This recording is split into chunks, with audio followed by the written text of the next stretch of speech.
नमस्कार। राजनीति में भाषा का स्तर क्या हो, संसद के अंदर और बाहर अपनी राजनीति साधने के लिए क्या नेताओं की भाषा की कोई सीमा है या नहीं, ये हमारा सवाल है। बीजेपी सांसद रमेश बिदूड़ी को अपमानजनक टिप्पणी के बाद अब हरियाणा कांग्रेस के अध्यक्ष का बेहद आपत्तिजनक बयान आया है। हरियाणा कांग्रेस के अध्यक्ष उदय भान ने प्रधानमंत्री नरेंद्र मोदी और हरियाणा के सीएम मनोहर लाल खट्टर के लिए बेहद अभद्र भाषा का इस्तेमाल किया है। उनकी भाषा आपत्तिजनक है। इतना ही नहीं, हरियाणा कांग्रेस के अध्यक्ष उदय भान ने अपनी अभद्र भाषा पर माफी मांगने से भी इनकार कर दिया है। उन्होंने कहा है कि वो नहीं मानते कि उन्होंने कुछ भी आपत्तिजनक कहा है। वो कह रहे हैं कि हमारे हरियाणा की आम भाषा है। कांग्रेस अध्यक्ष उदय भान जी का बहुत ही दुर्भाग्यपूर्ण बयान आया है। उन्होंने मर्यादा की सारी सीमाएं लांघ दी हैं।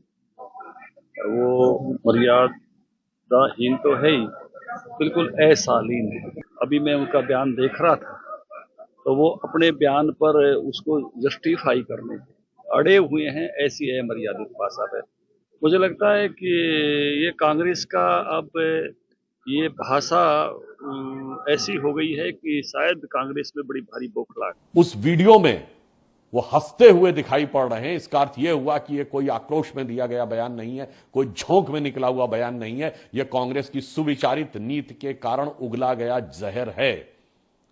और मैं साफ कहना चाहता हूं कि हमारे एक सांसद के मुंह से कोई अवांछित बात निकली थी तो उसी समय सदन में जो हमारे सबसे सीनियर मोस्ट नेता उपस्थित थे, राजनाथ जी, उन्होंने तुरंत उठकर खेद ही व्यक्त नहीं किया था, विपक्ष से माफी भी मांगी थी। हमारी पार्टी ने तुरंत उन्हें नोटिस जारी किया है। मैं पूछना चाहता हूं, ये तो कांग्रेस के अध्यक्ष है हरियाणा के, आता है, ये कांग्रेस का आधिकारिक बयान है, क्योंकि पार्टी के अध्यक्ष का बयान आधिकारिक बयान होता है। कांग्रेस क्या कार्रवाई कर रही है? उधर बीजेपी सांसद निशिकांत दुबे ने रमेश बिदूड़ी के मामले पर स्पीकर को चिट्ठी लिखी है।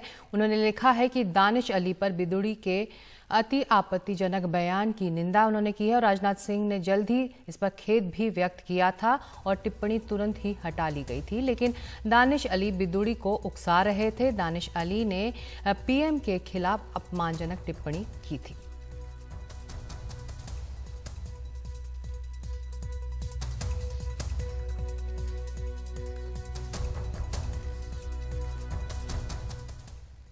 और बीजेपी के नेता मुख्तार अब्बास नकवी ने एक ट्वीट कर कल कहा था कि ऐसी वाणी बोलिए मन का आप खोए और उनको शीतल करे आपू शीतल होए।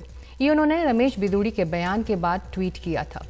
कबीरदास की इन पंक्तियों का मतलब है कि हमेशा ऐसी भाषा बोलनी चाहिए जो सामने वाले को सुनने में अच्छा लगे और उन्हें सुख की अनुभूति हो और साथ ही खुद को भी आनंद अनुभव हो।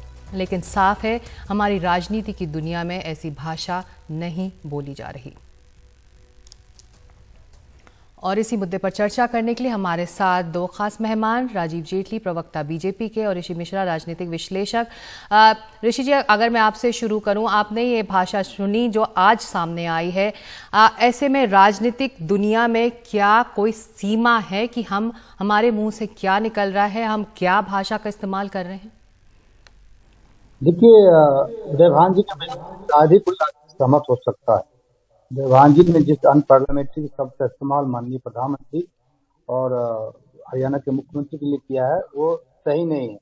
लेकिन उनका जो मंशा था वो राज्य सरकार और केंद्र सरकार की जो कार्य प्रणाली है उसको लेकर था कि राज्य सरकार और केंद्र सरकार जनता से जुड़े हुए जो उन्होंने वादे किए थे उस पर खड़े नहीं थे। जहां तक आपत्तिजनक शब्दों की बात है तो अभी कई कबीर का या कई नेताओं का मैं बयान आपके यहाँ टीवी पर देख रहा था। तो देश के सर्वोच्च पद पे बैठे देश के प्रधानमंत्री आदरणीय नरेंद्र मोदी जी ने सम्मानित सांसद शशि थरूर के पत्नी के लिए क्या कहा था? 50 करोड़ की गर्लफ्रेंड। प्रधानमंत्री ने कभी माफी मांगा क्या? आज जो महिला रिजर्वेशन बिल को लेकर बीजेपी इतना हाय तौबा मचा रही है, इसी देश के प्रधानमंत्री ने शशि थरूर जी के स्वर्गीय पत्नी के लिए 50 करोड़ की गर्लफ्रेंड जैसे शब्दों का इस्तेमाल किया था। अभी फिलहाल 4 से 5 दिन पहले आसाम के मुख्यमंत्री हेमंत बिस्वा शर्मा ने 10 जनपद बात यहाँ हो रही है कि अगर किसी एक पक्ष ने अभद्र भाषा का बयान जी मैं उसी कह रहा हूँ। जी ऋषि जी, यही चर्चा का मुद्दा तो यही है ना कि अगर किसी पक्ष ने या किसी नेता ने या विरोधी, राजनीतिक विरोधी ने किसी अभद्र भाषा का प्रयोग किया है तो क्या उसका जवाब उसी भाषा में देना होगा, या फिर हम एक सीमा भी एक तय कर सकते, एक हद भी तय कर सकते कि हम क्या बोल रहे हैं? देखिए, एक प्रदेश अध्यक्ष, एक हरियाणा का प्रदेश अध्यक्ष का बयान, दूसरा प्रधानमंत्री का बयान, दोनों का तुलना आप नहीं कर सकते हैं। प्रधानमंत्री ने देश की मां बहनों से माफी मांगी कभी? क्या कभी खेद व्यक्त की कि शशि थरूर के स्वर्गीय पत्नी के लिए हमने रेप, मैं धड़कन तेज हो जा रहे हैं। तो आप कह रहे हैं कि राजनीति में ये आम बात है। राजीव जेटली जी प्रवक्ता हैं जो बीजेपी के, चलिए आपने सवाल उठाया है ऋषि मिश्रा जी। जी बिल्कुल आप जो सवाल उठा रहे हैं, क्या उसका जवाब बीजेपी से इस वक्त मिल सकता है? रमेश बिदुड़ू को लेकर तमाम बातें आई सामने, उसके बाद आज कांग्रेस की तरफ से कुछ उसी तरह का बयान आया, तो साफ है कि अभद्र भाषा राजनीति की दुनिया में कहां जाकर रुकने वाली है, कौन क्या कब कह जाएगा, इस पर हम चर्चा करते रहेंगे, लेकिन हम अपनी जुबान पर लगाम नहीं लगा पाएंगे। राजीव जेटली जी। ये सिक्का पहले तो इस बात को समझना होगा, क्योंकि मैं भी हरियाणा से आता हूं। हरियाणा के अंदर इस तरीके से अपशब्दों का प्रयोग नहीं किया जाता है, और खासतौर पर कोई राजनीतिक पार्टी जो राष्ट्रीय राजनीतिक पार्टी हो, उसके प्रदेश अध्यक्ष जिनके ऊपर सबसे बड़ा दायित्व होता है प्रदेश का, अगर वो इस तरीके की बदतमीजी वाली भाषा यूज करेंगे तो उससे आप उनका आचरण जान सकते हैं। और दूसरी बात देखिए, आपने वो हंस रहे हैं अभी भी, और वो अभी भी कह रहे हैं मुझे माफी मांगने की जरूरत नहीं है। हो सकता है एक बीमारी होती है जिसे कहते हैं ना गर्ड एक बीमारी होती है, उसमें एसिड रिफ्लेक्स होता है। अगर आपके पेट में एसिड बनता है तो कई बार वो गले तक आ जाता है आपके। लेकिन कांग्रेस के साथ दिक्कत क्या है कि कांग्रेस के हर नेता के अंदर वो एसिड ना होकर के जहर है, और वो जहर बाहर उगलना चाहते हैं, और उनको ऐसा लगता है कि हमारे नेता इस बात से बहुत खुश होंगे। वो सोनिया गांधी जी को खुश करने के लिए देश के प्रधानमंत्री को गाली निकालते हैं, वो राहुल गांधी जी को खुश करने के लिए देश के प्रधानमंत्री। जो आप कह रहे हैं, आप एक तरफा बात कह रहे हैं, लेकिन आपके नेता भी संसद के अंदर इस तरह का बयान दे चुके हैं, और आपके जो वरिष्ठ नेता हैं और वरिष्ठ मंत्री हैं वो संसद के अंदर इस पर खेद भी जता चुके हैं। तो ये दो तरफा बातें हैं। एक तरफ एक पक्ष ही ऐसी बातें कर रहा है, ऐसी बात नहीं है। अभद्र भाषा का प्रयोग सिर्फ कांग्रेस पार्टी कर रही है, ऐसी बात नहीं है, या फिर बीजेपी कर रही है, ऐसी बात नहीं है। दोनों तरफ से इसी तरह की भाषा सामने आ रही है। बात होती है रिएक्शन की। रिएक्शन कैसा आया? हमारे जो वरिष्ठ नेता थे उन्होंने माफी मांगी, हमारी पार्टी ने कारण बताओ नोटिस दिया गया, और हमारी पार्टी इस बात को क्रिटिसाइज कर रही है कि इस तरीके के बयान नहीं चलेंगे, इस तरीके की भाषा नहीं चलेगी। और दूसरी तरफ अगर एक प्रदेश अध्यक्ष बोल रहे हैं तो इतने कॉन्फिडेंट हैं, उन्हें मालूम है कि मेरे नेता खुश हो रहे हैं मेरे बयान से, इसीलिए उनको इस बात पे आपत्ति नहीं है। उनको लगता है कि मैं इससे ज्यादा भी बोल के दिखाऊंगा तो हो सकता है इससे ज्यादा खुशी मिले उनको। देखिए, लगभग 90 के करीब हमने तो गालियों की लिस्ट बना रखी है, लगभग 90 के करीब। तो आप कह रहे हैं कि खेद जताया है बीजेपी ने, और वरिष्ठ मंत्रियों ने माफी भी मांगी है, और स्पीकर से कहा भी है, और एक कारण बताओ नोटिस भी दिया गया है, 10 दिन का समय दिया गया है कि जिस पर उनको जवाब देना है रमेश बिदुड़ू को, क्यों ना उनके खिलाफ पार्टी कार्रवाई करे। ऐसे में जो आज बयान कांग्रेस के राज्य स्तर के नेता ही सही, लेकिन बयान आया है ऋषि मिश्रा जी, क्या पार्टी को भी, हालांकि आप राजनीतिक विश्लेषक हैं लेकिन कांग्रेस पार्टी के प्रतिनिधि नहीं, लेकिन फिर भी हम जानना चाहेंगे कि क्या पार्टी को इस तरह के बयानों पर माफी नहीं मांगनी चाहिए, किसी तरह की कार्रवाई कर एक तरह से उदाहरण पेश नहीं करना चाहिए? निश्चित ही कार्रवाई होनी चाहिए, इसमें इफ एंड बट का सवाल नहीं है। लेकिन मैं राजीव जेटली जी जैसा नहीं हूँ। राजीव जेटली जी ने रमेश बिदुड़ी का एग्जाम्पल तो लिया, लेकिन प्रधानमंत्री जी ने शशि थरूर से कभी माफी मांगा क्या? जिस देश के महिलाओं से कभी माफी मांगा क्या? हेमंत बिश्व शर्मा सोनिया गांधी को जलाने की बात करते हैं, बीजेपी ने क्या नोटिस दिया क्या? ये दोगली बातें बीजेपी ना किया करे। चलिए, तो आप कह रहे हैं कि अगर बीजेपी माफी मांगेगी तो कांग्रेस के नेता माफी मांग सकती है।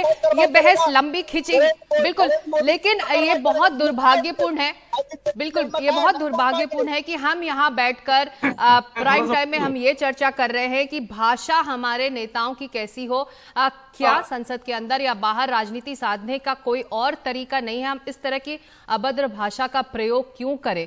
ये बहुत दुर्भाग्यपूर्ण है कि हमें भाषा को लेकर भी चर्चा करनी पड़ी है। लेकिन आज इतना ही वक्त है इस चर्चा के लिए, और उम्मीद करते हैं कि ये तमाम जो उदाहरण सामने आ रहे हैं अभद्र भाषाओं का, आपत्तिजनक बयानों का, ये पार्टियां इससे सबक लें कि किस तरह वो अपने वोटर्स के लिए, अपने नागरिकों के लिए एक उदाहरण पेश कर रहे हैं। राजीव जेटली और ऋषि मिश्रा, शुक्रिया इस चर्चा में शामिल होने के लिए। वक्त अब एक छोटे से ब्रेक का है। ब्रेक के बाद एनडीटीवी इंडिया पर खबरें जारी रहेंगी।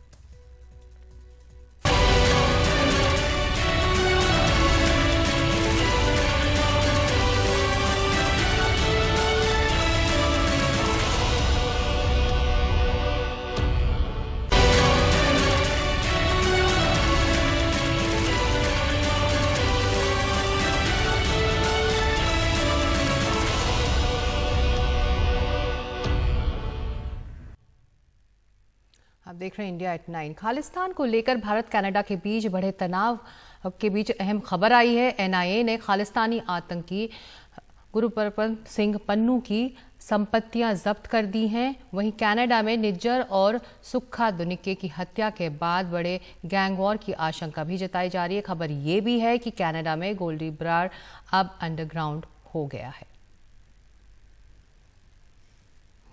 और इसी मुद्दे पर चर्चा करने के लिए हमारे साथ हैं पंजाब के पूर्व डीजीपी शशिकांत। शशिकांत जी, शुक्रिया एनडीटीवी इंडिया से बात करने के लिए। आज जो तमाम एनआईए से के द्वारा कार्रवाई हुई है, आपको लग रहा है कि जो गैंग वॉर वहां चल रहा है, जो गैंगस्टर्स वहां हैं और जो चरमपंथी वहां पर हैं, उन पर अब दबाव बढ़ेगा?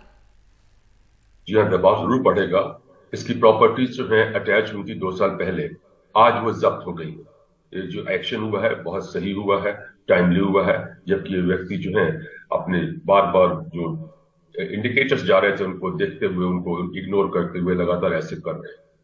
आज हम बात करते हैं एस्केलेशन की, टेंशन वगैरह, उसमें 2 चीजें हैं। एक चीज तो ये है कि ट्रूडो का इंटरनल पॉलिटिक्स वहां जो है कनाडा की, उस पर दबाव बढ़ता जा रहा है। जो उसके I5, I3, 4D वगैरह जो कि मेंबर्स हैं जिन ऑर्गेनाइजेशन से, उनकी ओर से भी दबाव बढ़ता जा रहा है। और ये एक बात देखी गई है, जब भी ऐसे मिलिटेंट्स होते हैं, टेररिस्ट होते हैं, इनके ऊपर जब दबाव बढ़ता है, एक बार वो कोशिश करते हैं कि वो फिर से ऐसी कोई हरकत करें कि शायद उनका जो है दाव चल जाए। और भारत इस बार पूरा दृढ़ निश्चय से खड़ा हुआ है। एंड आई एम श्योर कि जो भी करने की कोशिश करेंगे वो सफल नहीं हो पाएगी। और जैसा आपने कहा, जब प्रेशर होता है तो इनके बीच में भी राइवलरीज हैं। मैं अभी भी ये मानने को तैयार नहीं हूं कि इसका मर्डर किसी बाहर कारणों से हुआ।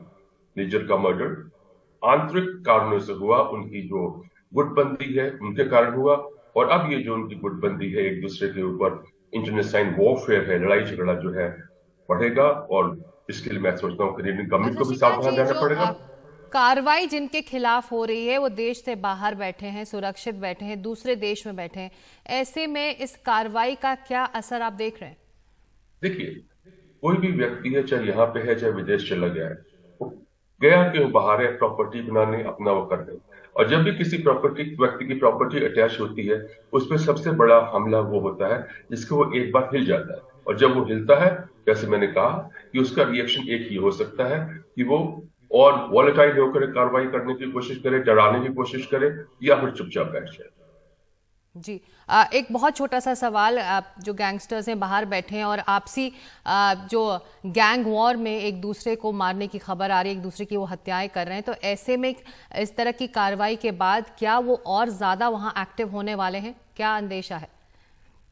देखिए, वो एक्टिव होने की कोशिश तो करेंगे। और उसके साथ जिस प्रकार से ट्रूडो के ऊपर उनके जो फ्रेंडली कंट्रीज है उनका भी दबाव बढ़ रहा है, सब तरफ से कोशिश है कि ट्रूडो का अपना वहां पे इंटरनल पॉलिटिक्स में होल्ड खत्म हो रहा है। तो इंटरनल रीजन जो उनके हैं, जिसकी वजह से ट्रूडो ने सारी हरकत करी है, उसकी कारण से हो सकता है वो थोड़ा दबे, और हो सकता है कि ऐसे जो व्यक्ति हैं उन पर कार्रवाई करने की कोशिश करें। जी, शशिकांत जी, हमसे बात करने के लिए बहुत शुक्रिया। तो इंडिया एट 9 में आज इतना ही, लेकिन एनडीटीवी इंडिया में खबरों का सिलसिला जारी रहेगा। नमस्कार।